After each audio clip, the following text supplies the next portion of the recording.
Welcome to the What's Your Weird Story podcast. Everyone has at least one good story. And some of us have stories that are just to the left of normal.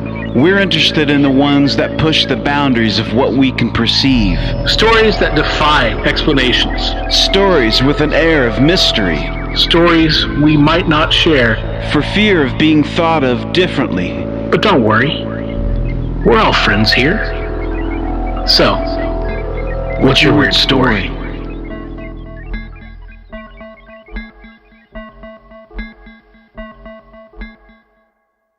Hello, Weirdsville. It's the What's Your Weird Story podcast.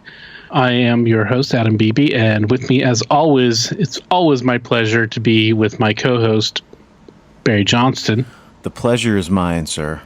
We are full of pleasure today because we've got a really fantastic guest. Amazing guest. We're so fortunate to have this guest. If you've been paying attention the past few weeks, we have mentioned his name. He is Dr. Louis Turi. He is a well-known, world-known individual in the UFO community, primarily. He is a multiple-time abductee. He is a author of countless books and articles and essays all over the web. He has a YouTube channel as well, and he is just an interesting guy who's had an amazing and interesting life. Yeah, he's had a hell of a life. He's really a smart guy, and he came from, a time when a lot of the stuff that he talks about wasn't talked about very much, which makes it even more interesting that he was experiencing all this stuff at that time. And he's just a great guy. And how did he find us again? He found us, right? Yeah, he found us on, I'd post on a group in Facebook, a Facebook page, a group that for UFOs and paranormal and the like. I go out when I'm trying to find some guest. I'll post on the social media and different stuff like that. And he responded, and I wasn't quite sure, what was, his deal. And then I started talking to him, and I looked into it, and I was like, whoa. So yeah, we've got a super big guest that is, we're just thrilled, just beyond measure. We love having all of our guests, but Dr. Turi is definitely in the field. He is definitely a well-known individual. Yeah, and he's also, this is really kind of an ideology that he's sort of formed over the years.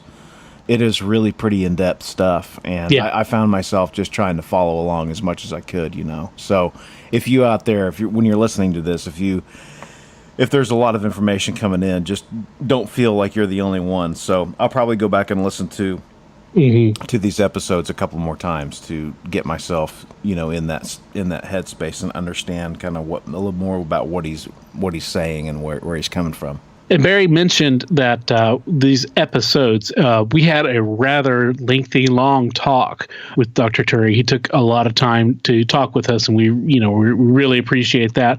So what we're going to do is we're actually splitting it up into 2 episodes.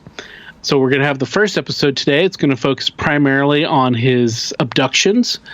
And then in the following episode, that will be in 2 weeks from today's episode, because next week we have our year anniversary show.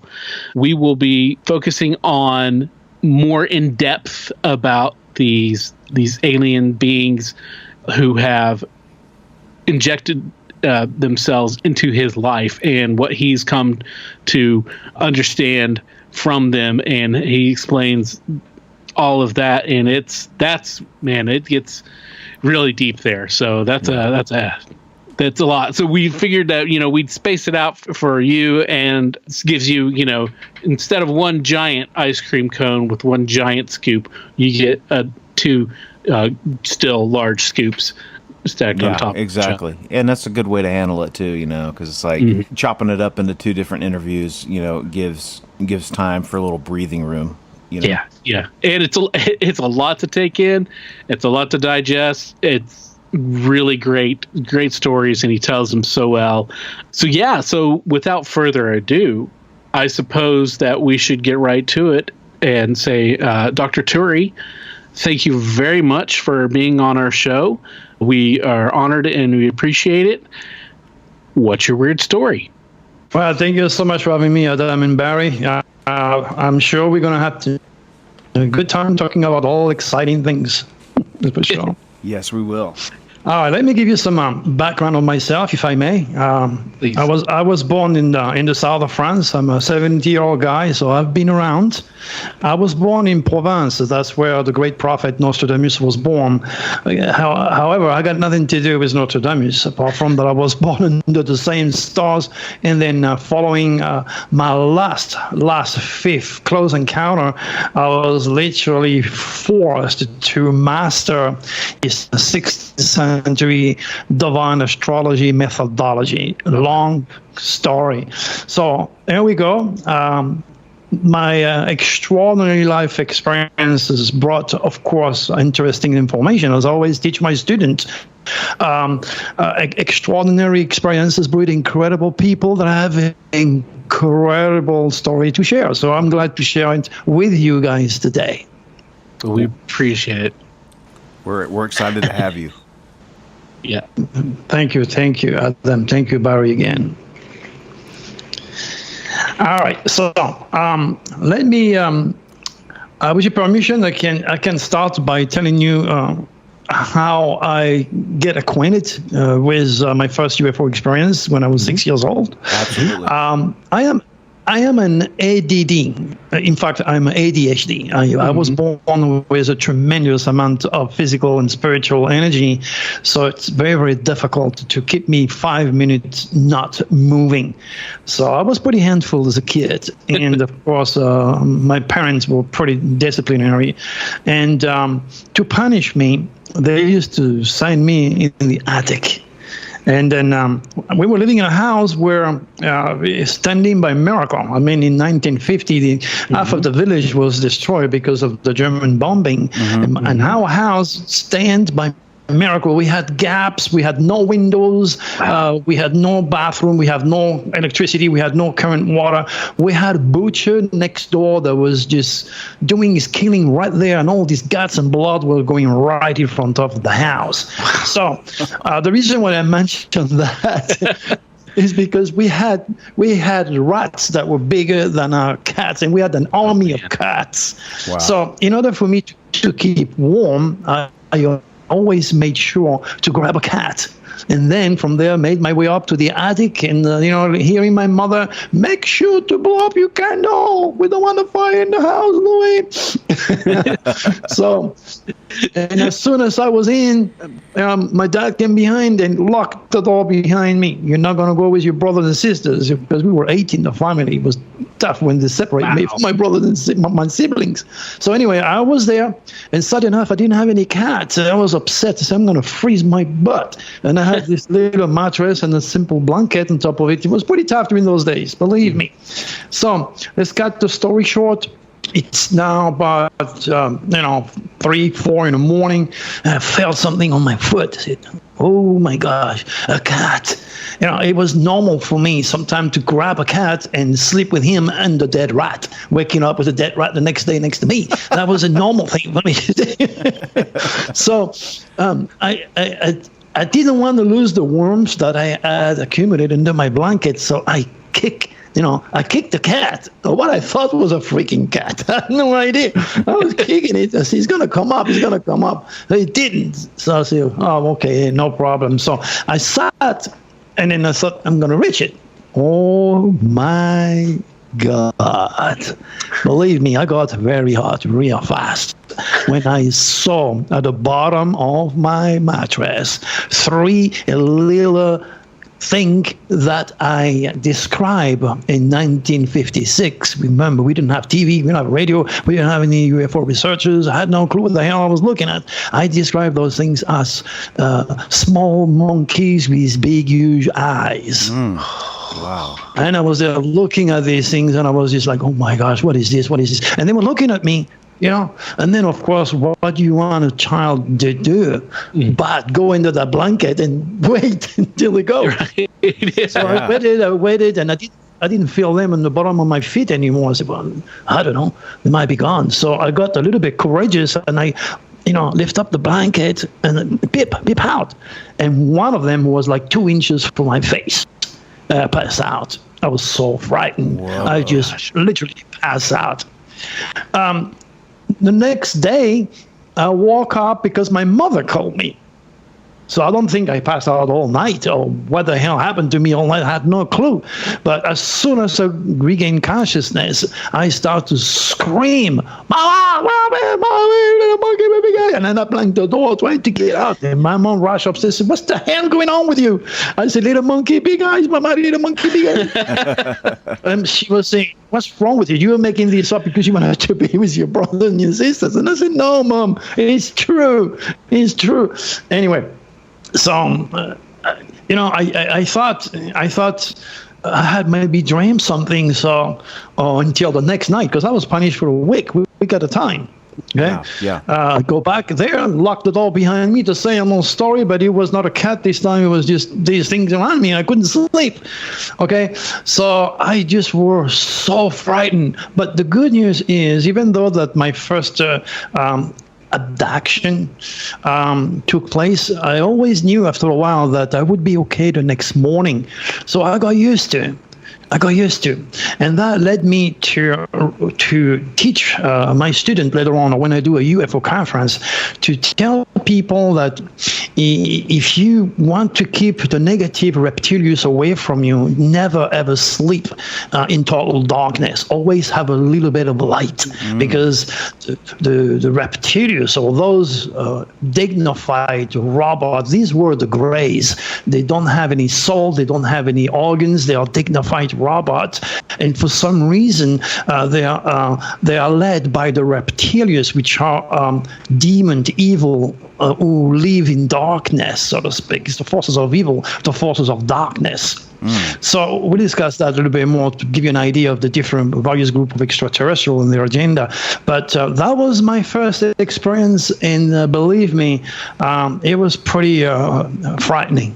That sounds I can't even imagine. I mean, that's being just 6 and just, not even having any kind of reference for this experience, except for these, big-eyed monkeys, which would be terrifying anyway, because, monkeys aren't supposed to be in your house, typically, at least in France. They weren't in Oklahoma, I can tell you that much.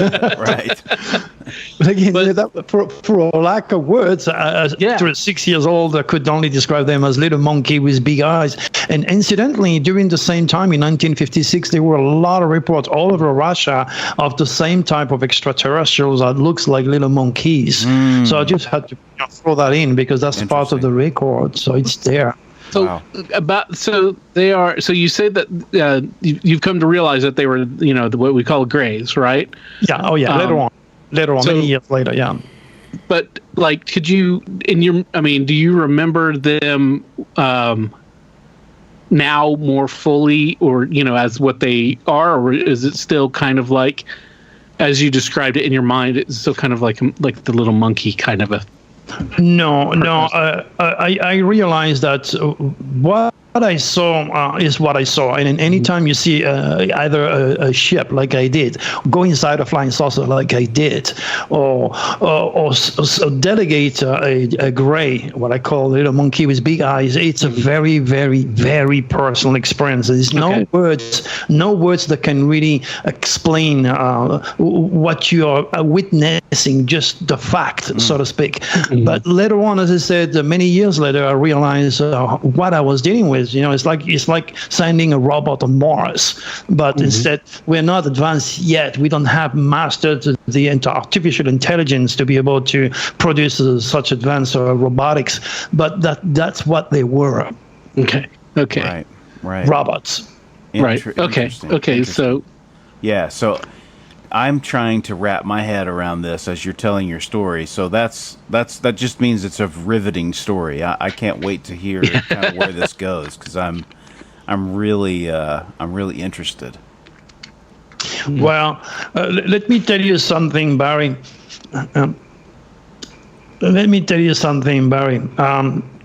being interested means also that you are magnetizing yourself to this type of experience. You have to remember, again, I teach my student a magnet will attract a piece of wood. So if you're agnostic, if you're atheist, if you're critical, if you're a non-believer, in million years you would never really see or at least you may see a flying saucer like it happened with my brother, 30 feet suspended above our car. See, but you're never going to go past that. I've seen one, and it was when I was about 10. I'm guessing around 10 years old. My dad and I saw a UFO floating above a highway, about that distance, maybe 30 feet or so, and. But it was so long ago, when I think back on it, it's hard for me to remember the details, but there are certain things that I remember. But it was it was there so close to me, and I was trying to soak it in as much as I could so I could remember, and then the experience passes, and, now 34 years later, when I try to recall it, I try to remember as much as I can, but I wish I could be back there again so I could explain it exactly how it was, Yeah. As I said, be careful what you wish for, my friend. The future is nothing else. Sure. The future is nothing else than the reincarnation of your thought. Just in case you didn't catch it, I say it again. Your future is nothing else than a reincarnation of your thought. You're dwelling with superconscious forces that are able to stimulate not only the atomic structure of your body, but leads you on to those experiences. But again, it all depends of your UCI. And we'll discuss this, why people attract extraterrestrials and why don't. Some others don't. So do you want me to go into the second experience? Please. The second experience is even more incredible. And again, I'm nearly 70 years old, been around, and believe me, I got better thing to do than to make up stories. Sure. This is real. Sure. This is very real. Okay. And in fact, in one of my UFOs experience, I was subjected to sodium pathol. Don't know if you heard of that. That's the Turi serum. Okay. We'll discuss this later on. So let's move on to the second experience, which is also very dramatic, but this one is also very, very painful. Okay. But to the point where, of course, at my age now, I'm still wondering, is it a blessing or is it a curse? Still do not know. The blessing that they gave me is my ability to make well-documented predictions, earthquakes, tornado, being on George Norrie, telling him 2 weeks from now, be ready for a tremendous natural disaster that would take thousands and thousands of people and force them to relocate. I was predicting Katrina to the point where my prediction brought the FBI twice in my house. Wow. So, this is serious. This is serious. So is it a curse? Is it a blessing? I'm still delegating. So now, I was, the second experience happened many years later. Yet I didn't pick up the date just yet, because I remember my three last experience. I have the exact date and the exact month, but my first one, I was too young. I don't remember. I was 6 years old. The second one, I must have been maybe, let's say, 1982. Around 1984, 1985, that's when it happened. Okay? So I was about 35 years old or something like that. It's a pretty long gap. Okay. Yeah. So here we go. I was in England, and I was learning how to play piano at the Royal School of Music. And every few months, when I had enough money, I used to come back home and visit my family.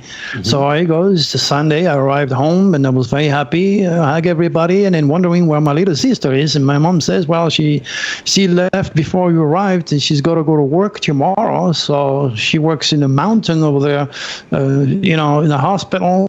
People breathing, need fresh air, whatever it is." So I was kind of upset because I couldn't stay long. Couldn't wait another week until she came back. So here she is, she came back and she was upset, very upset. She, oh, Mom, I missed the bus. They're going to fire me. What am I going to do? I said, my mom says, don't worry. Louis is going to take you there. And I was more than happy. Okay, so I took my dad's car and then we went. You have to remember, during those days, we had no GPS. I didn't know how to read a card, a map. Yeah. And in the south of France, the only thing you can do, like I always did, is to stop every few miles and ask you directions. Yeah, that's how it was. Right. That was GPS back in the day. Yeah. That was the GPS during those days, yes. And that was pretty interesting. So we took off and we drove. And then let's cut the story short. It's now over after 4 o'clock in the morning. I recall very well. I was so tired. And I was driving in top of the mountain. There was snow and ice everywhere, so I couldn't go as fast. And I was hoping to be going in the right direction. And I was desperate, literally desperate for a cup of coffee. And then down the bottom of the valley, I saw some light. I said, oh, interesting.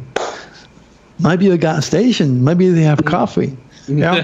And I just want to remind you that during those days in the south of France, we didn't have McDonald's open 24 hours a day. Right. That tells you the extraterrestrials can make scenery as real as can be. And I'm subject of that, I can tell you. So I arrived to what appears to be a restaurant, bar restaurant, open in the middle of the night, and there was absolutely nobody in the parking lot. In fact, there was no parking. It was just enough to put my car there. So I left my car here. I wake my sister up, and then I said to her, okay, we're going to have a cup of coffee and find a direction like we always did. I was happy because we were driving to the mountain forever. So as we walk in, I saw 3 huge guys at the bar. I saw their back. I'm pretty protective of my little sister. So I said, okay, you know what? You're going to sit here by the door. And then I'm going to go and get you Coca-Cola. I would never forget. It was freezing cold, and she asked me to get her a Coke. So anyway, I went to the bar, asked the barman for a Coke, brought it back to my sister, and then was waiting for my cup of coffee. And then as I was waiting for my cup of coffee, I was looking at those guys next to me. I mean, I was kind of amazed. They were looking ahead of them, and they were like frozen. They had no facial movement whatsoever. They were just looking ahead of them. And then I thought, oh my gosh, I hope those guys have good intention, because my nose was at their belt. Yeah. I thought they were loggers, they were cutting trees, and then they made a football guy, monster, looking like a child. They were so big. I was like, then all of a sudden, one of them, the one on my left side, turned around and he looked down, and he says to me, do you want to play cards? So I look at him and I said, no. I want a cup of coffee, and I want to ask direction. I'm very tired, and I want to go take my sister to work. And they look at me and says, hey, play cards. You're going to be friends with cards. It's funny because I'm 70 years old. I still do not know how to play poker or the 21. The only card I play, and he was right, is the tarot cards. And each hand is a winner. Each hand is a winner. So he was right. But anyway, so he hit it. I said he's big and he might have bad intention. My little sister, I said, I might as well just go with it. So I said, okay. So I put up a card, and then I look at it, and then before I could say anything, he was telling me what the card was. So I did it like 2 or 3 times, and he was doing the same thing. Then I thought, my gosh, this guy is in my head. He can read. It's amazing. He started to challenge my head. So I thought, okay, I'm going to pick up a card, and I'm going to tell him I'm going to change the 9 of diamond for the queen of spade. Never in my life will I forget that, those 2 cards. Okay? And he looked at me from his mountain height over there, and he goes, Louis, you're not going to change the 9 of diamond for the queen of spade. Whoa. And I remember, I just met the guy. He had no clue what the hell I was. He called me by my name. And all of a sudden, I had to hold on to the bar because I felt like if somebody put a screwdriver from my right to my left temple. I was holding at the bar not to pass out. I asked the barman, excuse me, where's the bathroom? I wanted to put some water on my face. I was afraid to pass out. And the bathroom was not even 10 feet away. So I walked there. The door was open. I didn't close the door. And as I walked there, I felt like if I was chained to this guy in his head. And I was putting cold water on my face, and I was talking to him in my head. I said, what the hell you are? What the hell you doing to me? I felt so invaded, so fragile. But at the same time, the wild side of me took over, and I told him in my head, I don't know where the hell you come from, I don't know where you guys are, but you better tell me what you're doing to me, and I'm coming out right now. Okay? And then by the time I walk out, believe me, it didn't take long for me to put some water in my face. It might be 5 seconds, because I was so upset. Different, so weird, so attached. And then as I walk away, I walk out back to the bar. Those guys are gone. So I asked the barman, where are they? They just walked out. Really? So I look at my little sister. She was safe, sitting and sleeping. And I went outside and I look and I listened. Nobody. Went back in and said, hey, who's those guys? He says, I don't know. They must have come with a car. Nobody comes here without a car. I said, there's no car. My car is still here. Where are they? So I listened and so anyway, I wake my sister up and I said, let's get the hell out of here. And now listen to this, okay? That is the last thing my sister and I will remember. What I recall very well to that very specific moment, it's 9 o'clock the next day. I'm driving back home. I am at the entrance of my little village where I live. Whoa. What the hell have I been all night? Not to forget, for weeks, guys, I had a headache that I would never wish to my worst enemy. Wow. For weeks. Wow. So talk about an excruciating experience right there. That's amazing. That is bizarre. Yeah. That, in my mind, I picture a Twilight Zone scene.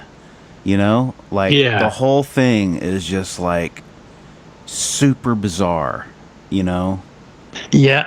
Wow. And the good news or the bad news is that I'm a real actor into a real movie. And I tell you what, this was what you call the Men in Black. Because they were dressed in black and they were really, really big. And I saw them again in the inside of the flying saucer. I saw them again. So I thought, my gosh, what's going on? Wow. So, imagine that. I thought of these little monkeys. Then this happened to me. After that, I said, what's wrong? What's wrong? And then I went back to England, kept, my study. And then I graduated from the Rock Music, and I was able to get my first record from Philips Phonogram in Paris. During those days, we didn't have CDs, we had those press discs. So my first disc was released, and I was on my way to become a recording artist, all things that I wanted to do because I was in a band, I was a singer. Oh, great. Yeah, and I'm a Pisces, so, Yeah.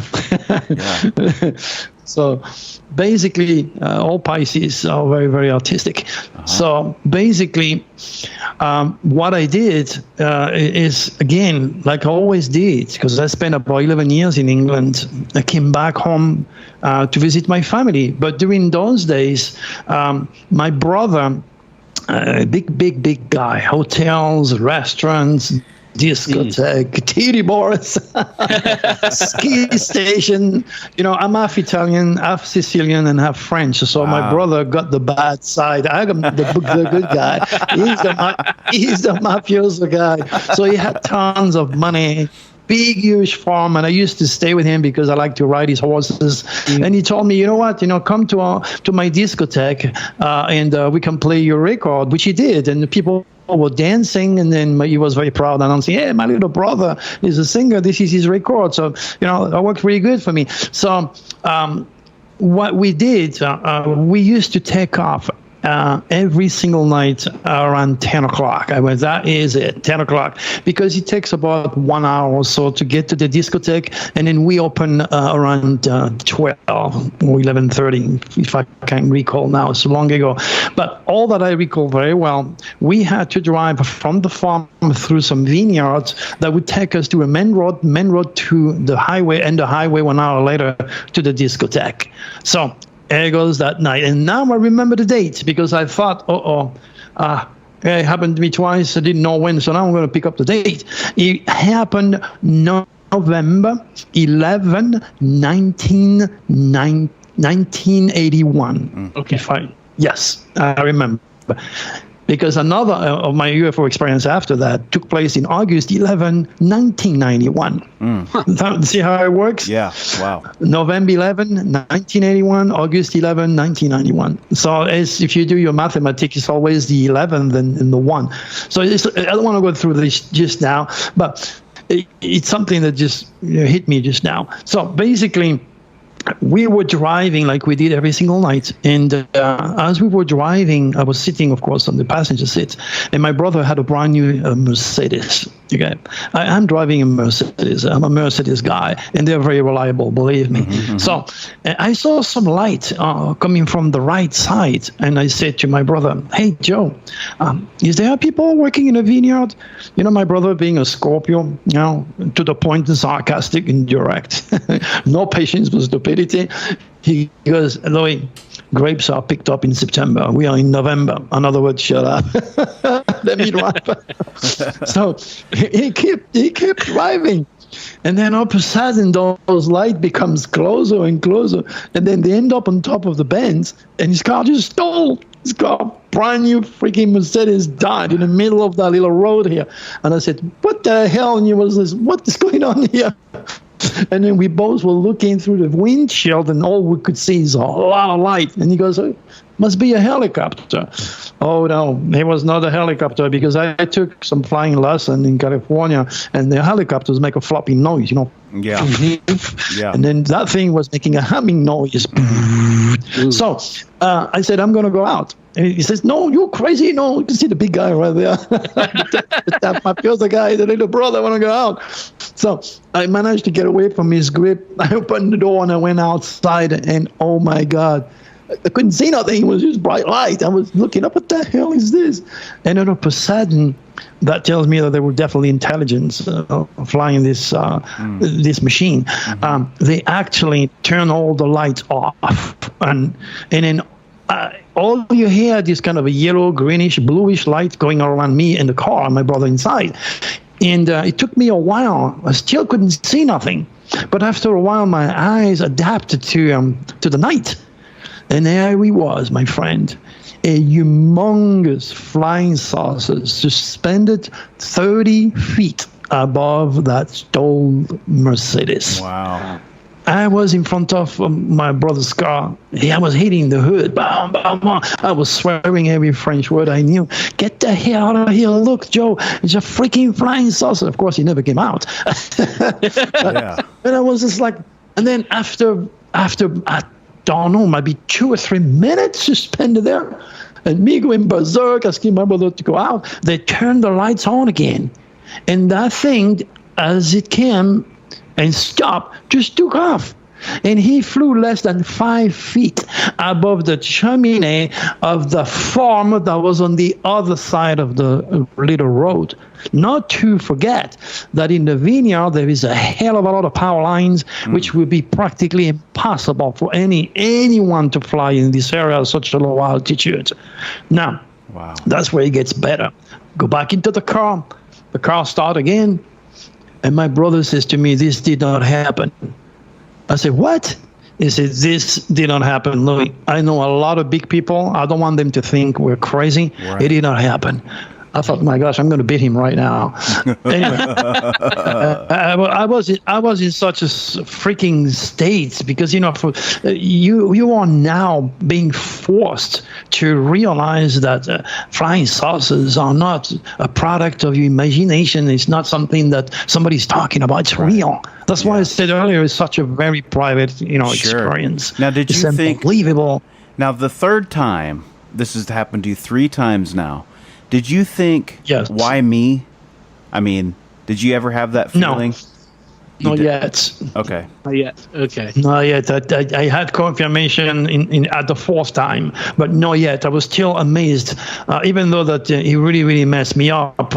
I really thought there was something more important in my life than just singing and cutting record when I came back to England after this experience, because it was in my head all the time. The flying saucers could not go away. In fact, if you go to drturi.com, you can see the first picture of the flying saucers. I had an artist to paint exactly what happened to us. It's on my website. Cool. So what happened is we drove to the discotheque. And when we usually arrive every single night, we have the barman there, we have the waitresses, we're setting up everything. We're about to open, we're preparing everything. When we arrived, this discotheque was in full speed going. Oh, now, listen to this. In my entire life, I've never seen my older brother Joe either smoking or drinking, ever. Okay? He was at the end of the bar with a bottle of scotch and a cigar. In France, we don't get shots. We got our bottle with our names. And when you come back the next day, you have your bottle. You buy the bottle, you don't buy a shot. Right. And then I had my bottle, too, on the other side of the bar. So I got my own bottle, and I was smoking also a cigarette. During those days, I was a smoker. And my brother and I, we were looking at each other, and we were so spacey. What the hell? And we were talking. And for 30 years, this son of a gun, for 30 years, he never, ever said anything. And then one day, at Christmas table, he finally said, oh, you know what? Our children need to know the truth. Yes, what Louis has said over the years is true. We've seen a flying saucer. Wow. Son of a gun. 30 years he waited. Man. But after that, as I said, everything changed, But I didn't have anything else, but very, very confused. What's going on here after the third time? So when you were with your brother and the car was knocked out, stalled out, and couldn't go and anything, and you said that you got there to the disco, and everything was going on. Were you late? Was there missing time? Oh, big time. Yeah. There was at least an hour, maybe an hour and a half. Yeah, because I've had, and I've talked about this on the show as well. I've seen some UFOs, and but I had a missing time experience once, and it was, I don't know, it seemed very brief, but at the same time, I'm not sure because I wasn't really paying attention. But I was driving, and I was listening to a song, and it started on a cassette tape, and it started up, and I heard the first few notes, and then it was quiet, and I was very confused and disoriented. Yep. And then I heard the last few notes, and I was like, okay, well, and I was, I didn't know what was going on, so I thought, well, maybe I recorded that song wrong. Maybe I missed out something. So I rewound the song, and it was like about a 6-7 minute song, and it was all there. So yeah. So, and I don't know. I don't know what happened, and I'm okay with that. I just know that it was a very, very weird experience. It is very, very, very, very confusing, and very confusing, to say the least. As far as my brother and I, we could not even communicate. We were in the la la land. Yeah, I don't know.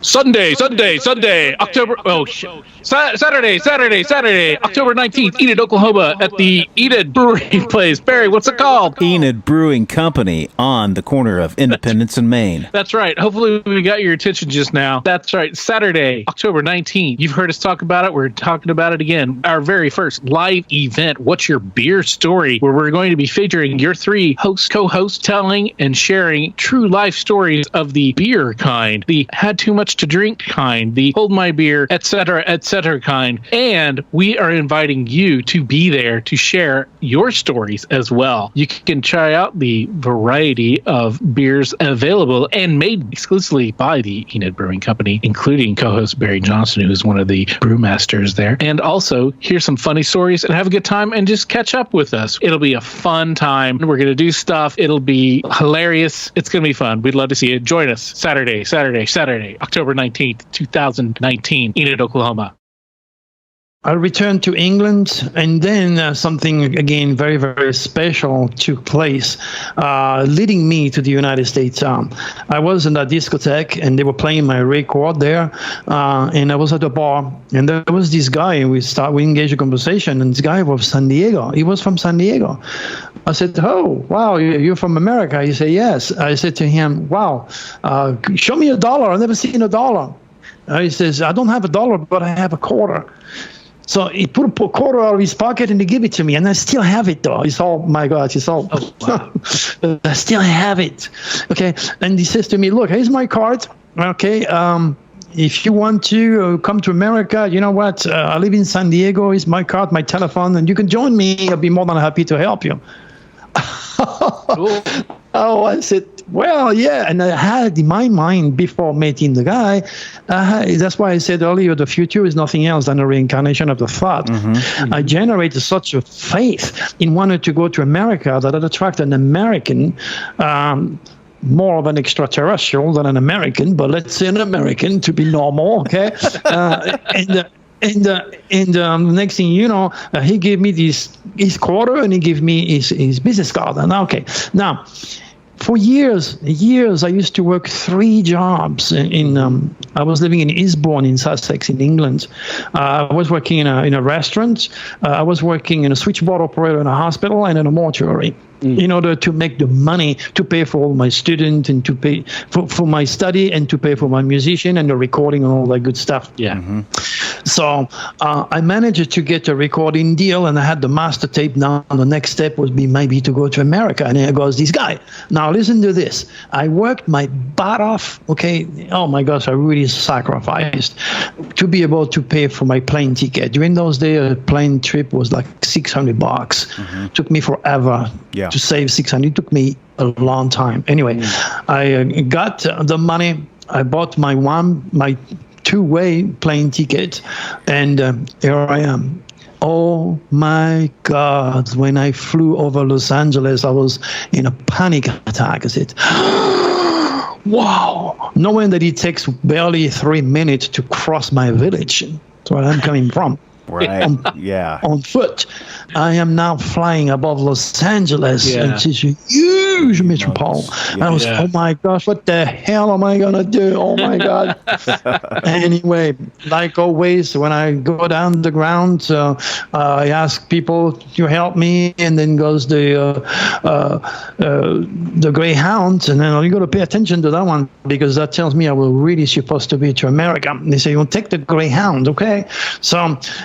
Give him my 2 suitcases. Okay, and I made a mistake. If you travel on foreign ground, never put the address where you come from a foreign country. That's what I have learned. So I give him my suitcase, my entire life, my master tape, my clothes, my little belonging, all that I worked so long in that suitcase. It was so precious to me.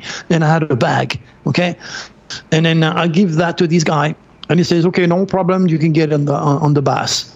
Okay, and I get in the bus and I see the guys coming with all these suitcases, and I'm looking for mine. Where is my suitcase? Where's my suitcase? And he put all these suitcases, and I keep looking. And then I went outside. I said, "Excuse me, I haven't seen my suitcase." Oh, he says, "It has to be inside." I says, "No, I saw you when you arrived. This is nothing I can do. The bus has got to leave." Okay, I thought he was already mingling with the other guys. So the next thing I know, this bus is coming up from the underground. He's about to hit the road. I don't know how I did it. I don't know what pushed me to do it or led me to do it.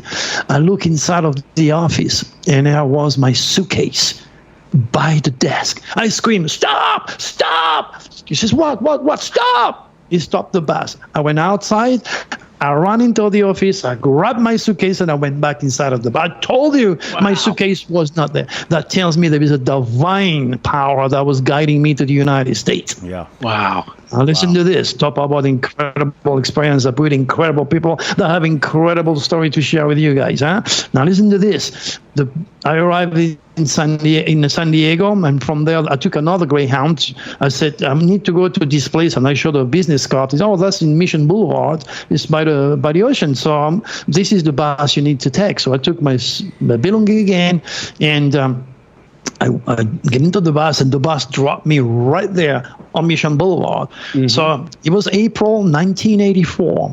I remember that. I had a cultural shock.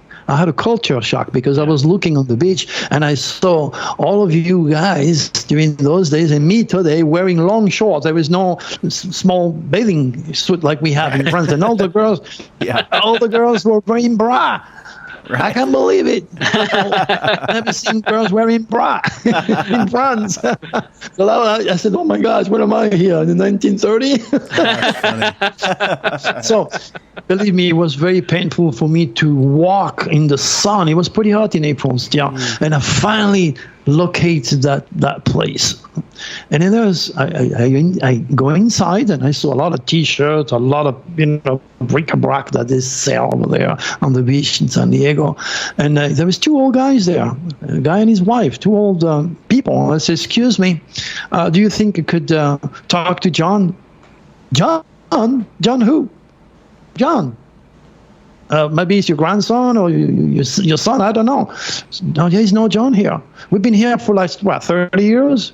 I said, "Is this the address?" "Yeah, here's the address." And again, remember, during those days, we didn't have any cell phones. So I begged them. I said, "Look, I have only $50 in my pocket. I'm in a totally foreign place here." And John said he was going to help me. "Could you please call the number?" So she called the number. There's nobody. So it's now 2019. I'm still looking for John. Wow. Wow. Yes. Wow. Then I spent my first night in a little motel, and the next morning when I woke up, I saw La Jolla Light, a newspaper. I didn't know 2 or 3 years later I was going to make the front line on this newspaper in the Los Angeles Times, for that matter. I had no idea, in good term. Okay. But I took the paper and I look everywhere and I land on the roommate. Who the hell is that? Roommate. And then I call the number and the lady say, "Oh yeah, come." And then we discuss our option. Now she says it's next door. Well, next door in a bus or in a taxi. It was I don't know, from Mission Boulevard to La Jolla Center. It took me all day to walk. I arrived around 4:00 in the morning, and I left around 9 or something, or 8. Yeah. And I had my suitcase in my bag. It was so painful or so hard to go there. When I arrived there, she said, "Oh my gosh, you're fast. You're going to move in?" I said, "No, where you from?" I said, "I'm from France." They say, "Oh, the idea here is to have 4 or 5 guys like you giving me $300 or $400 and we can have a big house by the ocean." So it was just a project. And there I was with my suitcase behind her door. And luckily for me, she had a little daughter. Her daughter was very late in French. She was learning French. She said, "Okay, I tell you what, you stay on my couch until you find something and you teach my daughter French." There you go. Wow. That's wow. Okay. Yeah. Now listen to this. 1 hour later, I had a job. 1 hour later, I walk the street of La Jolla and I saw the French gourmet. Oh, somebody who speaks French here. So I went to Michel, which is the owner, which is a good friend of mine for so many years. And I said, "Michel, I need a job." I said, I was making bread when I was a kid. My first job was a butcher, but my second job was bread maker. He said, "Well, I'll tell you what, I don't have any position for bread maker, but you can be a cleaner or whatever." And he gave me my first job. Of course, I was working without a green card. I was illegal. Yeah. It took me about a year and a half to get my paperwork and marry my first wife, American, and got my paperwork and pay my taxes. But I arrived totally illegally. We didn't have all this mess that we have today to go through.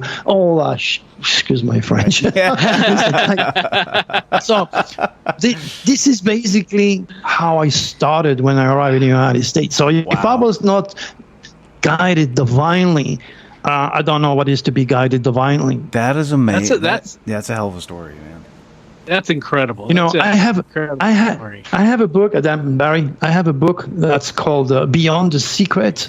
It's a 600-page book. Not only does it teach you the superconscious power, how you create your reality, but also teach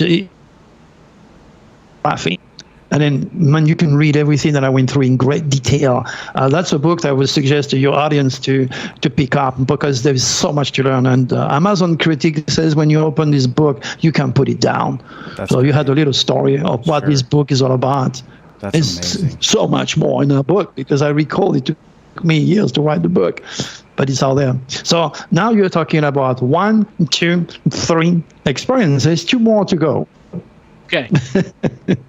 So if you have any question before I go further, you go, guys. No, normally we do, but I'm just wrapped up in your story. I'm right there with you. Yeah. So yeah, that's beautiful. Thank you.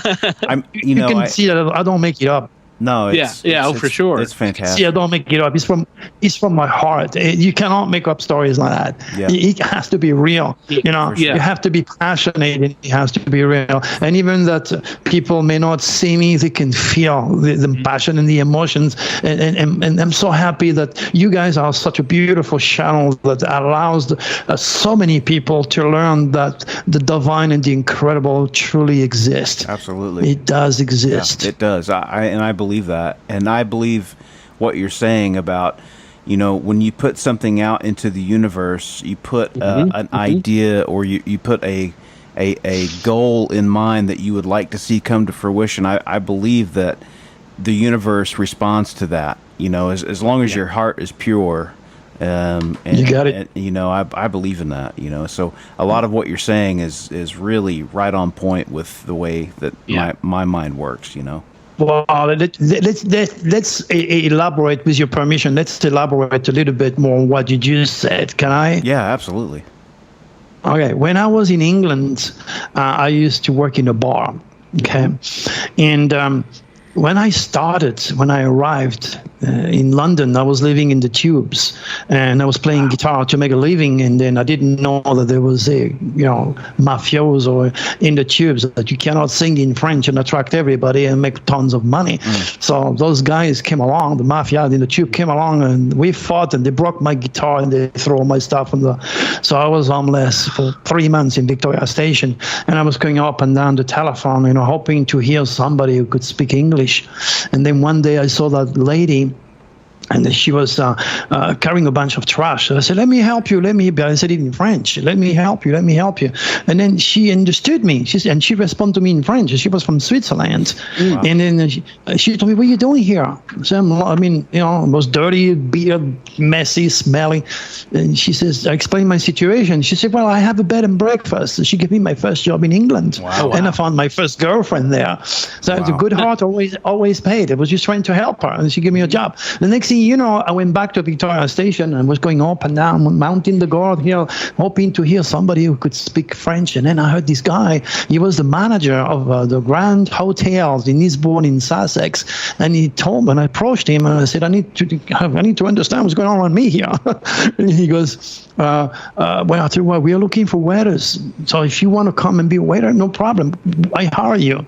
So next thing I know, I said goodbye to the old lady, and I went down to Eastbourne. I started, listen to this, on my mother life. I started in an infested area, cleaning the floor, infested with cockroach and rats. Mm-hmm. Okay, that's how I started, and I end up in the on the bar. I end up at the top place, and more than that, I dated the daughter of the most influential guy that was throwing those huge conference in the Grand Hotel, and I was eating in the top ballroom, and all my friends said, "How the hell is Louis doing this?" from hell to heaven, literally. Okay, let me tell you a story. When they put me, I always wanted to be a bar manager. I said, I don't want to be cleaning the floor like this. What am I going to do? So there is a place called the Saloon Bar. There is a lot of parties there, and then that night I went there, and then I was at the bar, and then there was this big huge guy next to me with a big huge beard, and he was completely drunk, Scottish guy. "Oh, half Rago, man, give me half Rago." He was screaming, and then the kid says, I don't mind to give you what you want, but you owe me so much money, you got to pay me. And then to answer him, he got his beer, and he threw his beer. He broke everything, the glass, the bowls, and then he jumped on top of the bar with a big knife, and he ran after the kid with a knife. I went on the other side, because I'm from the street. I went on the other side, and I faced him, and I said, "Hey, what are you doing? What are you doing?" By the time he reacted, I got his head, I smug his nose, and knock him out. I was bad. I was a kid. I was bad. I'm from the street. I was 14 years old. I was in the street. I had to survive. Yes. Still do all that nasty stuff all along. But I was always courageous and work. So next thing I know, I said, "Oh my gosh, the police came and this and that." They didn't do nothing with me because I escaped. Anyone that won't be there. And the next day, the general manager, Mr. Welsh, I'm telling you his name so you can talk to him. His name is Mr. Welsh. He's the director, and he's a Pisces. I'll never forget that. He was always helping people. One of the most powerful, influential guy, the director of a 5-star hotel. He was in the street giving food to people on his day off. That's what Pisces do. Big, huge heart, like me. Okay. So anyway, he called me in his office, and I said, that's it. The first thing I said, Mr. Wells, please, I'm so sorry. I apologize. I should never have done that. I'm so sorry. Please don't fire me. Don't fire me. I really need to stay. And he goes, I'm not going to fire you. I want to make you a manager. I was in shock. He says, we need people like you down there. That's great. That's great. Wow. So he gave me, so that when I said the future is the reincarnation of the thought, now you understand me a little bit better.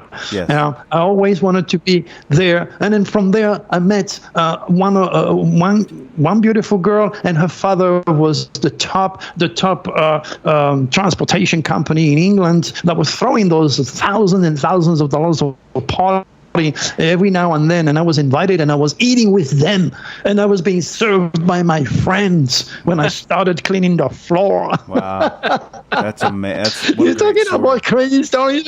In my book is loaded of stories like that. Beyond the Secret, get it, man. You can have fun.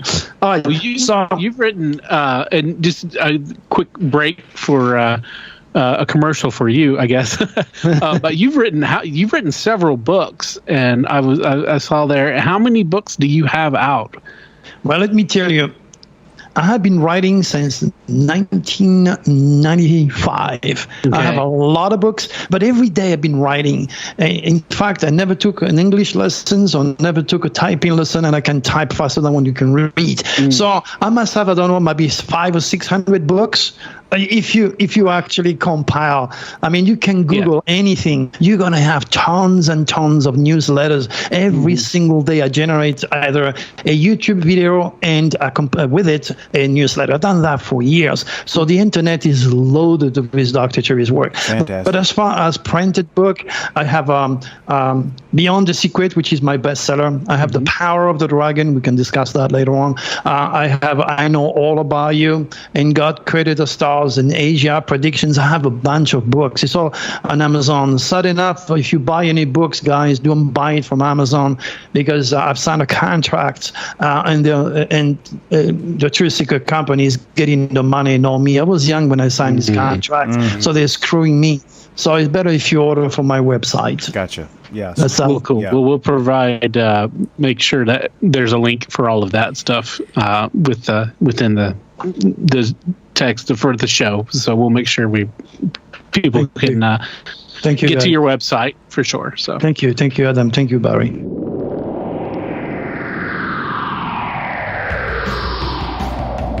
And the girl, the babysitter girl, she picked up the phone, and there was a policeman on the other side, and he said, "We've tracked the phone call, and it's coming from inside the house." Whoa. Yeah, dude. I love those urban legend stories. Dude, I do too. And you remember the one where the girl, it's always the babysitter, or it's the kids making out in Lover's Lane, but there's the one where the girl comes up and she finds the kids are watching TV, and she turns them around, and their face has SpaghettiOs! Oh, man. Or the Hook guy. Remember the Hook guy? The hook was hanging from the rear view mirror. Yeah. So if you got a story that is similar to any of those awesome urban legends, we want to hear it. Because, those urban legends, man, they started off as somebody's true life weird story. It's got to be true somewhere.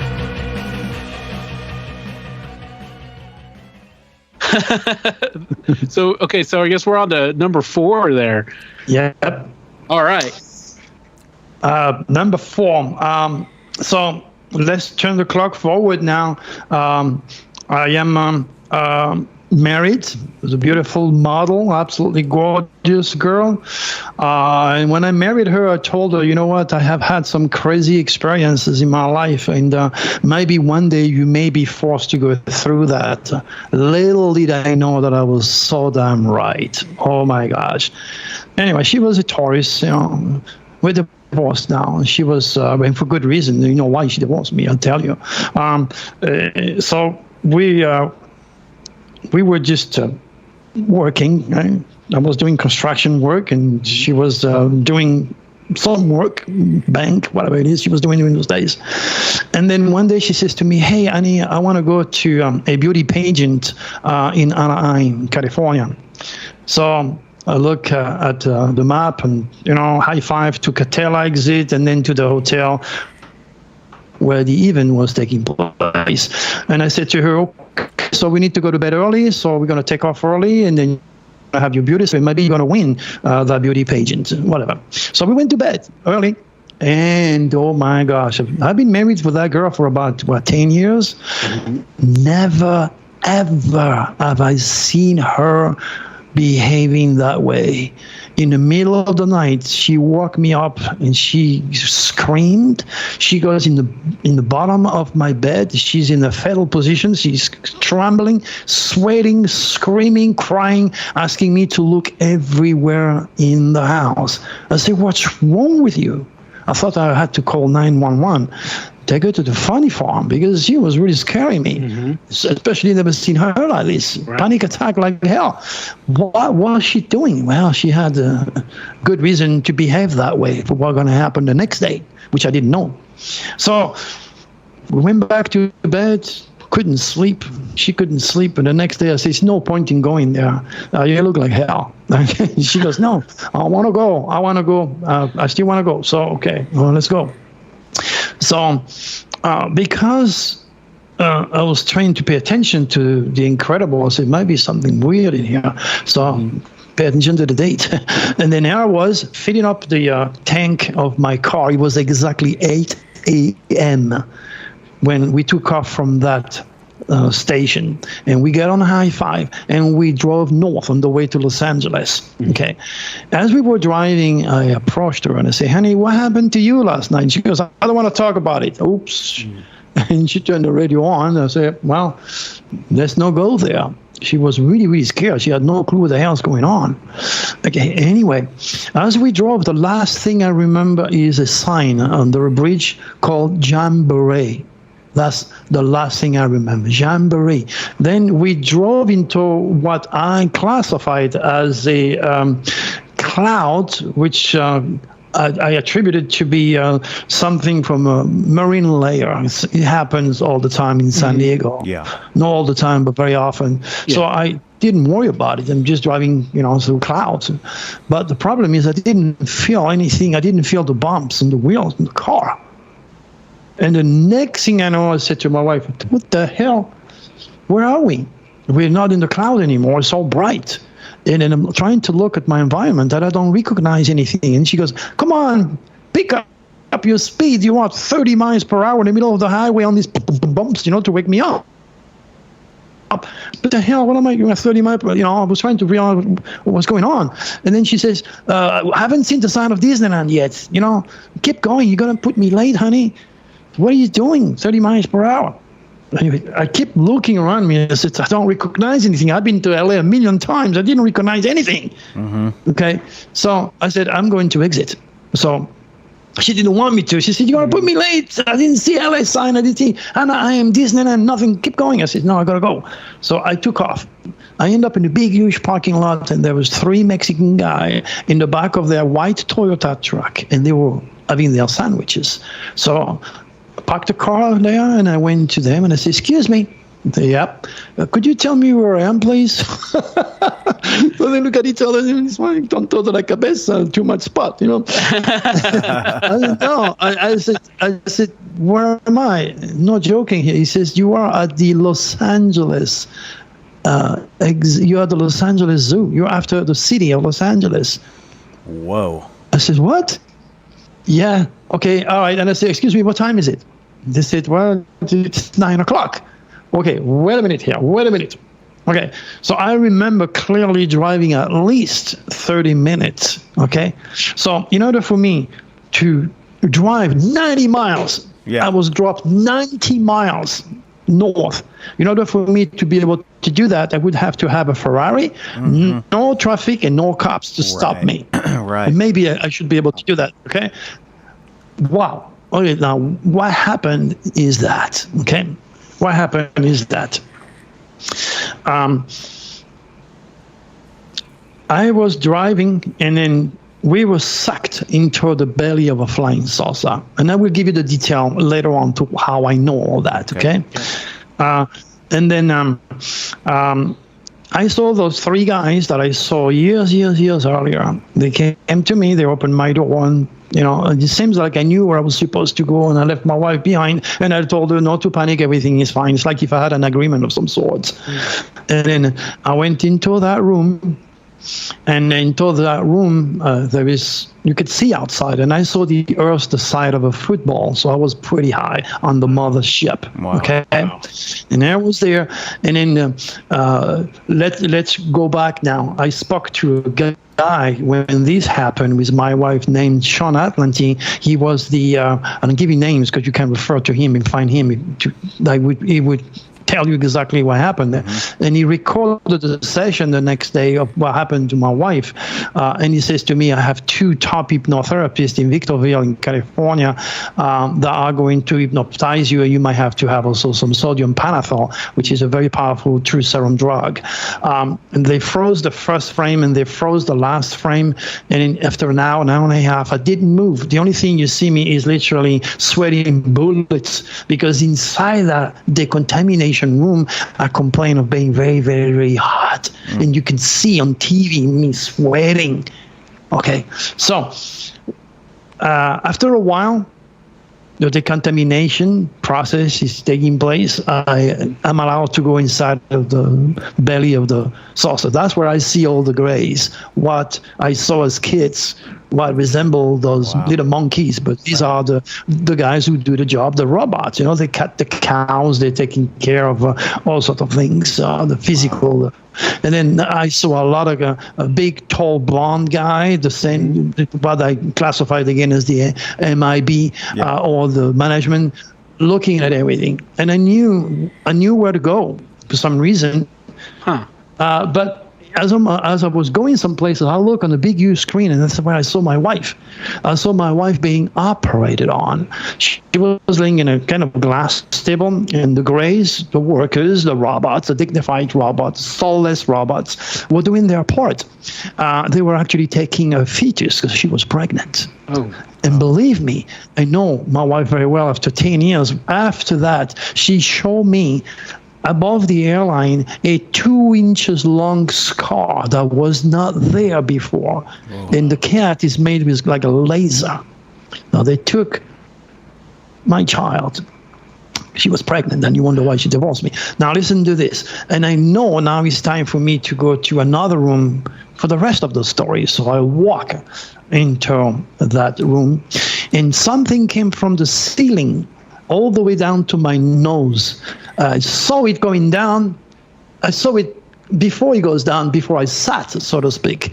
And I have a picture again on my website, drturi.com. If you go there, I had an artist to design what I saw that came on my head, the best way of my recollection under hypnosis. Okay. So when that thing came down on my nose, couldn't see nothing, but my entire body, particularly my brain, turned out like into a mixture of electricity, concrete, metal, fire, water. I mean, I had an implosion that is, there is no word in English to describe what happened, what they did to my head. The next thing you know, I'm 30 miles per hour on top of the highway after Los Angeles when I woke up. And then after that, I went back home and I painted my entire house. You can see again on drturi.com what I did with my house and on my door. I could not help myself. Imagine when my landlord came to get his rent, and he saw the entire apartment being painted with UFO symbols and astrology, and then from there, I could not stop reading and studying the work of Nostradamus. Wow. And I thought, okay, this is it. I thought after that, this is it. I know my mission now. I have to read the future, help people. And I thought that I was going to be done with extraterrestrials. I was so wrong, because there is another one after that. Wow, man. Oh, man. That's intense. This is just... That is very intense. And that is real, my friend, and that is real. I am one of the most real UFO contactee on the planet. Yet, the reptilians do not want me to be on top of the pile. There is a lot of UFO speakers over there that never seen a UFO in their life. They've read things, they watch videos, they have interviewed a bunch of people like me, but they've never seen a UFOs. When you were on So when you were on the UFO, the mothership, you said that you were familiar with it and you kind of like knew where you were supposed to go. Do you feel like that? What do you think it's because, or do you feel like it was because you had been there before and like several times before, so it was almost a habit, or was it you were being guided mentally? You said it, a habit. Okay, so you had been there, because that seems to me like, you're like, okay, well, this is what I got to do and all that stuff. And wow. It started when I was 6 years old, remember? All along, I thought I was going to be an abductee, but I was being prepared. Extraterrestrials do not come in our dense physical world and they feel like they have to use a uranic energy. And the Galactic Federation of Grand Cosmic Order is very clear. No extraterrestrial must interfere with the human experiences. And the reptilians, which are the negative group of extraterrestrial, do endlessly, constantly. They abduct people, they do all sorts of things. And the Draconis, which are the progressive, the gardeners of this world, are the one who have literally molded me since I'm a child to do what I'm doing today. And I don't think it's over. So the last experience took place in 2012. Okay. My wife wanted to take pictures of the solar eclipse in 2012. And I said to her, okay, do this, but do not look. Okay, you have to take pictures, but do not look. And I went in front of her, and I turned around, and she started to go like this, click, click, click, click, click, click. She took 6 shots, and I was going, what the hell are you doing with my arm open? Oh, my God, guys. When we develop the photos, you can go and see them again on my website, drturi.com. You click on a powerful message to the world. You're going to see something that is impossible to Photoshop. You're going to see an orb which is far away from me, which is slowly but surely getting closer, getting closer, getting closer, entering my third eye and exiting my heart, which is me serving you, serving the world with that supreme cosmic consciousness. Wow. When you have the proof of things like that. And since then, as I said, I've been able to give exact date of earthquakes, including the one that took place yesterday. 9/11 predicted well before it happened. Terrorist attack, again, that's what brought the FBI twice in my house. Twice they came here. Wow. They thought I was a sleeping cell. And that's where I'm. What's next? How do the predictions come to you? Just through thought?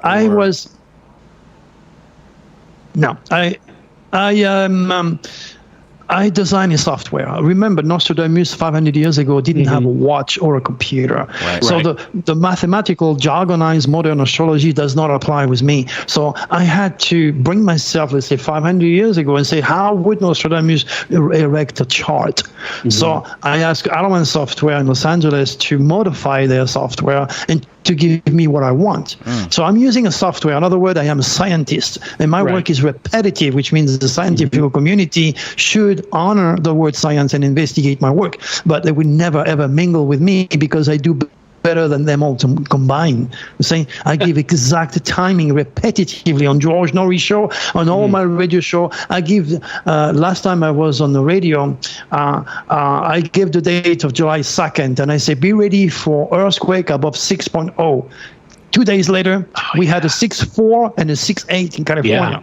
Yeah. And I remember that. It's on radio.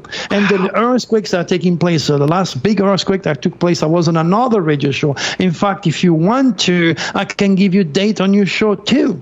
And then you're going to check it. It's up to you. Whenever you're ready, I can give you those dates. Let's do that. Yeah, we'd love that. So you need to get a pen because it's important to have a pen. I'm going to give you the date for the month of August. Is that okay? Great. Yes. Okay. This will be out on. This will be out in around August 20, I think. I think that's it. Around August 20. Okay. Yeah. So let me give you let me give you 2 dates then for August. If it comes out on the 20th, on the 22nd of August. The keywords is death, drama, crazy people, killing people, like this guy in Texas that killed a bunch of people. I give the exact date for that. Like this crazy kid in California, the one when he shoot everybody. It was during one of my windows. So the 22nd, the keywords is death, drama, police, FBI, secret comes to light, and crazy people killing other people. So this doesn't happen all the time. So terrorism, if you want to put the keywords. Okay. On the 26th now, that is large earthquakes. Okay, 26. The keyword is sudden release of energy and shocking news. Anything to do with the universe, anything to do with tornado, earthquakes, the sudden release of energy, hurricanes, cosmic news will take place. Let me tell you who I give this window to many years ago. Have you heard of William Shatner? Yes, oh, of course. William. Very much. William Shatner said to me, Dr. Turi, I want to put you on national TV. However, before I do that, you need to prove to me that you have a real gift. I said, okay, how do I do that? He says, I want you to give me 5 predictions, okay, in details, and I want you to put it in an envelope and mail it to me in Canada, because that's where he is. Mm-hmm. And he says, I'm going to sign my crew because they have some taping to do in Phoenix. They're going to come to your house. They're going to open that envelope and they're going to look at CNN. And if your news took place like you said they would, then we'll do the taping, and I'll put you all over the world. I said, okay. And you can read the letter that I wrote to him. It's on my website under his pictures. So those guys came here before they did anything. They opened the letter. They look at CNN and they said, oh, my God, it is real. Then he said, okay.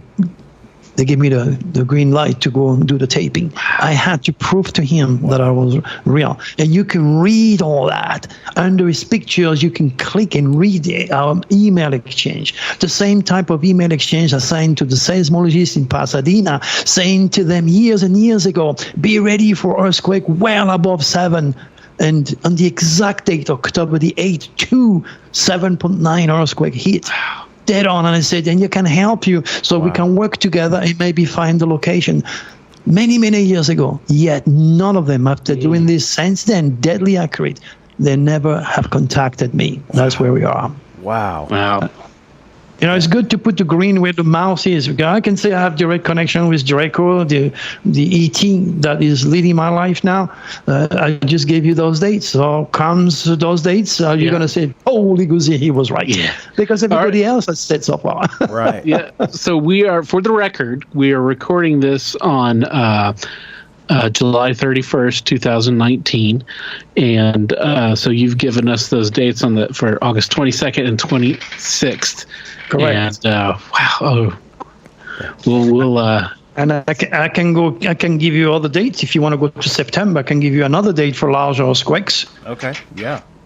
Sure. Okay. It'll be the 9th of September. Okay. And the 24th. Okay. 2 more dates in September for large. I'm only concentrating on large earthquakes. Okay. That can produce tsunami. You need to make notes of that. Okay.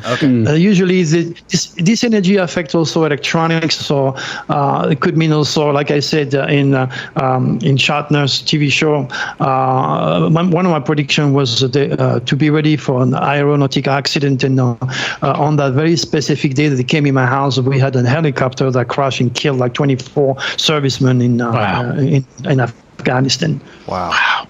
So be ready for this type of news. Interesting. Wow. So we got those dates. We'll definitely have to check those out. When did the predictions become a focal point for you? Has that always been a point? Draco? Yes, it's always been in me to make predictions. Remember Katrina, 9/11. Yeah. a year before, I wrote it in my book, which is published in great detail what would take place. Just Google Dr. Turi 9/11, and you're going to read the very specific part of my book when I talk about 9/11. It's very, very obvious. Yeah. Katrina, you can go to George Norrie Archive and listen to the date. It's in there. And I got so many that I lost track. I do this in every radio show, give the same type of date. The data that I gave you, the 2 dates I gave you, I gave it to another radio host, and I'm going to give the same date to my good friend, which is going to have me on her show very soon, Carrie Cassidy, Project Camelot. Great. Cool. Great. Project Camelot. We'll have to look into that. And I'll do the show on the I'll do the show on the 7th, I believe, for her. On the 7th of August, we have it set. So 7 August. So you believe that the abductions will continue? Is that correct? Or? No, I'm past the abduction now. Okay. I'm safe. They've been working on me. I'm ready physically, psychically. I won't get scared. So I've been through so much traumatic experience that the incredible cannot scare me. I was prepared psychically, so to speak, to another 5th contact. But it ain't gonna be just. This time, I think they're going to leave me with something else than something psychic or telepathic. Right. Interesting. Okay. They already gave me the proof with those succession of orbs. That, I mean, to him and to my third eye, get out of my heart, and coming from far away, you cannot duplicate that. You gotta recognize it as a divine interaction there. So my next shot is I don't know, maybe a picture with those guys. I have no idea. But it's gonna be pretty. It's gonna be pretty big.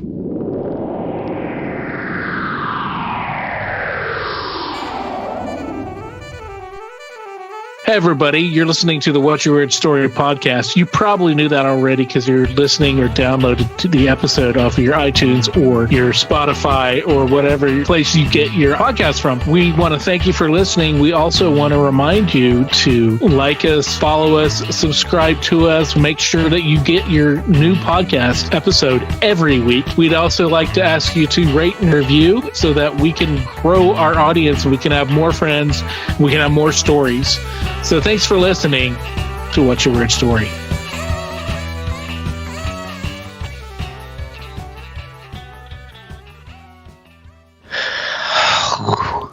That was a lot. Yeah. I mean, yeah. And I think people maybe now will understand why we're splitting this up into 2 episodes. Mm-hmm. Yeah, it's a lot to chew on. Yeah, I mean, I can't even imagine what it would be like to experience all those things starting from such a young age. Mm-hmm. Yeah. You know? Yeah. Yeah, no, I mean, it totally changes who you are, you know, Oh, yeah. and sent him down a path. Mm-hmm. He's more of a inquisitive person and willing to get out there and figure some things out, and that is admirable, you know? Yeah, yeah. Yeah, and, you know, to me it seems like he's got this sense of adventure as well, because he's just like, let's do it. You know, he's left France and he went to England, and then he came here to the States, and he went to California, and not knowing a soul, or at least not really knowing a soul, he met that guy who wasn't really there, you know? Right. So, yeah, man, what a life, you know? Yeah, crazy.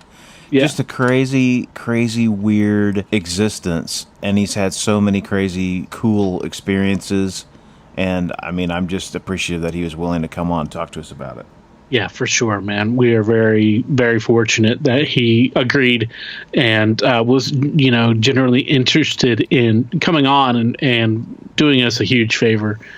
But, dude, what about those, like, the men in black, you know? That he saw at the bar. You know, when he was talking about that, do you remember that story that was floating around for a long time about the black helicopters? Oh, yeah. And, you know, I'm sure there's more than one of those stories, but I kept thinking about that too. There was a story that these black helicopters, and it was on the East Coast somewhere, and I don't know if it was in D.C. or if it was further down south, but story about these black helicopters that there's a big traffic jam on the interstate, and these black helicopters swoop down and they grab some guy out of a vehicle and just take him off, take him away. And oh wait, no, I hadn't. You hadn't heard about that one? Well, no. That one's floating around out there somewhere. But man, it's just those kind of stories really do make you think.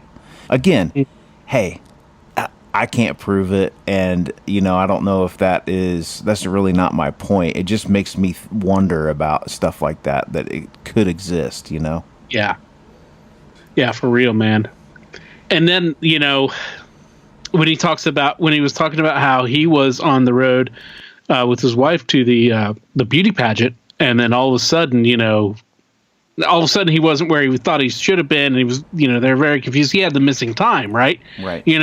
And then it turns out that they had been abducted and taken onto the ship, and all of that stuff, man. And that's where he realized, of course, that he had been there several times before. To me personally, because I had my missing time. Yeah. And I'm very hesitant to even look into it past just recognizing that I had the experience. Right. Yeah. Oh man. Yeah. I mean, because you're really open to Pandora's box, Yeah. Because really, at that point, it's like whatever your mind can conjure up, the possibility could be is kind of where you go, Yeah. But in his case, he's got it figured out, man. He's got it all mapped out, man. He's taken his entire life to sort of construct this universe that not a lot of people really take into consideration or think about. Yeah, he's definitely got a broader understanding of the universe and a broader view of the universe than most of us do. And we'll, of course, be getting really in depth in that in the next episode. Yeah. Man, so many cool things. And even taking out the extraterrestrials and taking out all of that, he still had an amazing life. Definitely. So. Yeah, a fascinating character for sure. Yeah, for sure. I'm glad we got to meet him. Absolutely. Can't thank him enough. Also, cannot thank you, the listeners out there, enough for supporting us through these past 52 weeks. And that's a year. And our next episode is our year anniversary special show, and it's falling on 1 year to the day that we launched. That's cool. Which is really pretty spectacular. That is cool. And we're going to be joined for a bit by our forgot all those titles that I gave you for a second. Our resident Bigfoot expert, our special correspondent, our semi-regular co-host, and voice of the listener, Jeff Hubbard. That is quite a title, man. That's great. Yeah, we just get co-host. He gets all that, and he's on here not nearly as much as we are. So. Well, he needs to be elevated, That's true. That's true. That's how we get him on the show. That's right. That's right. No, that's cool. Yeah, we're trying to do something fun and do something cool for the listeners, a little bit different, break it up a little bit, and it'll be a treat. Yeah. So we're gonna have reminiscing and discussions and talking points and some answering some questions and just kind of a breather, kind of a looking back and then maybe looking forward and looking around and looking and talking. Mainly a lot of talking, because if it was just us looking, it would be a really boring podcast. Yeah, it'd be pretty quiet. It'd be quiet. We might hear, look over there. Yeah. That's right. Oh, yeah. Oh yeah. Yeah. I mean, if you guys want an hour and a half of that every week, we can do that. I mean, God bless you. We can do it. But we're not going to be doing that. We're actually going to be talking about things, So tune in next week for that, and it's going to be a lot of fun. And we will be back the following week to start off our second season, our second year, with part 2 of our Dr. Turi interview, and that's where it's going to get it. We're going to dig in deep. And we got some cool stuff coming up for the next year, including, our live event in October and our first, I guess kind of our first international interview beyond. We've had Dr. Turi, but he's an American. He's one of us. Yep. And we had our write-in from the UK. But this will be our first guest from down under in Australia, and that'll be coming up very soon, actually. Yeah. And lots of cool stuff and some returning friends because, people like to come back and talk to us, and we love talking to people. And also a bunch of people we don't know who's going to tell us stories yet because they haven't come on and we haven't set that up, but that's going to be more. And that includes you. Yes, that's right. You listening right now. You. Oh, you don't have anything? Well, ask your friend. No, you've got something. We know it. Regardless. See you next week. And the week after. And the week after. And forever. We're going to get out of here now, and we will see you next week. In the meantime, be safe. Be weird. As always, if you have a weird story, we want to hear it. If you have a lot of them, we want to hear them all. We can't do this podcast without your invaluable contributions. Whether it's sharing your stories, listening, rating, and spreading the word about the podcast. Thanks for listening. Until next time, be safe. Be weird.